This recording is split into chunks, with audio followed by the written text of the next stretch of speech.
Okay, we're gonna start this video with the homework because it will make sense. Then we'll get into it and art crossovers and knowing the rules versus breaking the rules. How does art work with those two concepts? Sorry, I'm rearranging my mic. Okay. Oh. Put it the wrong way around. Okay, give me a second. Sorry. I would stop this, but this very much gives our teacher vibes. A little bit crazy, a little bit weird. Having a lot of fun.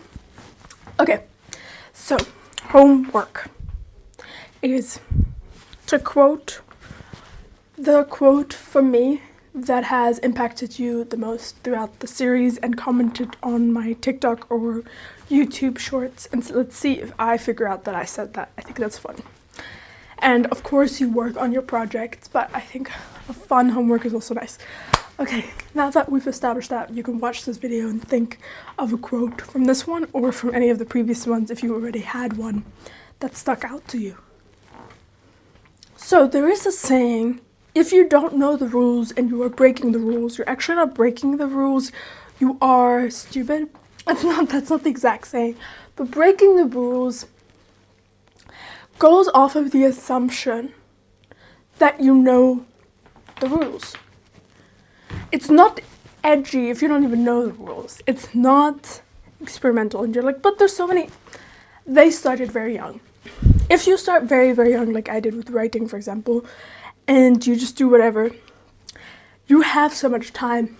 I've never followed like a couple poems here and there, but for the most part, I've not followed specific structures. Because I just had like 10 years of, now 12 years of writing. I'm just having fun with it. But if you want to be not effective, but logical with your approach, I would not do it that way unless you're a kid. And you're like, why? Because I didn't do that with anything else. So I did that with writing because I started when I was a kid and I experimented around. And also in school, you get a decent amount of poetry classes, so I did know some of the structures, I just didn't follow them. And you just get the reps in anyways. But if you, for example, like athletes, if you've played football since you were 10 years old, of course you know some cool tricks that maybe other people don't, you invented something or whatever, because you've played it for so long. But then again, sports, they tell you the rules straight away.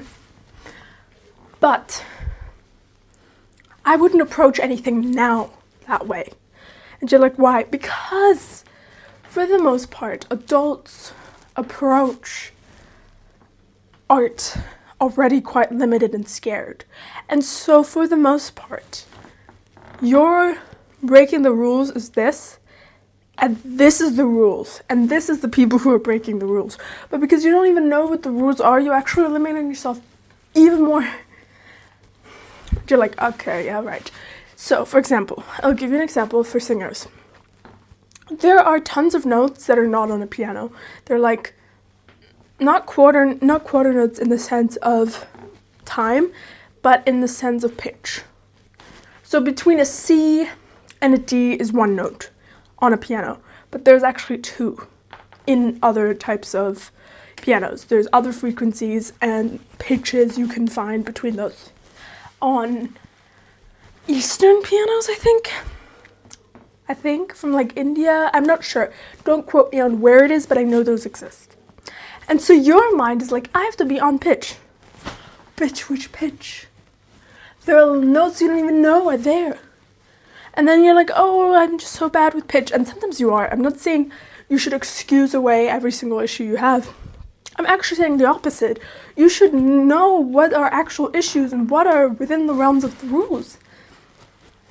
For example, most singers have a thing. Some are good at riffs and runs, some are good at high notes, some are good at low notes. Most are not all encompassing. Some are, but most are not. And if you don't know that, for example, this is a very trivial example, you will approach singing through the lens of, I need to be perfect.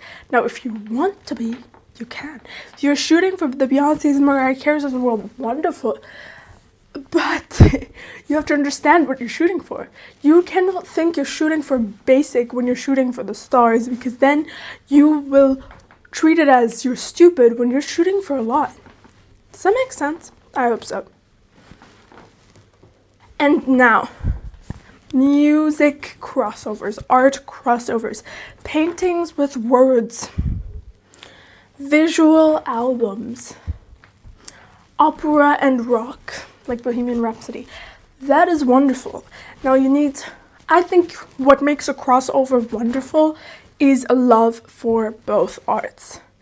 Freddie liked opera because Freddie Mercury, the main singer from Queen. There's some people who don't know Queen. I know at some point I didn't know Queen, but that doesn't count.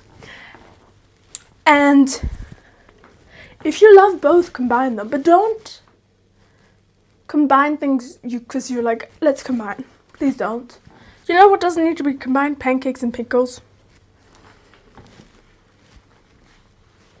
And you're like, no, but if you're going to combine pancakes and pickles, then you will have to love pancakes and love pickles, because you're going to have to tweak and tweak and tweak and tweak on both sides to make those two things combined. Can you make the pickles sweeter? Can you make the pancakes out? Like, you have to combine those the best way possible, because they're not a natural link. It's the same with mixing art forms. I think it is beautiful, it is innovative, it is a wonderful thing to do, but you have to then love both, because the amount of detail orientation I think that kind of stuff needs is insane. So we're gonna leave it at a short and sweet video. I hope you enjoyed. Don't forget to subscribe and like, and check out all the things in the description. And yeah, you're almost done. You've got 2 more videos, you've got 2 more weeks. If this course does as well as I'm hoping it will do, I will definitely make another course as soon as possible. I'm actually not very much, wait, I'll show you. I'm not very much into the book, and I have another book about creativity. I'm not the creative act. I'm on page 65. And we're almost done with the course. I've not only used the book by any means, I've actually used quite a bit of my own thoughts. It's just good to have something if I don't think of something.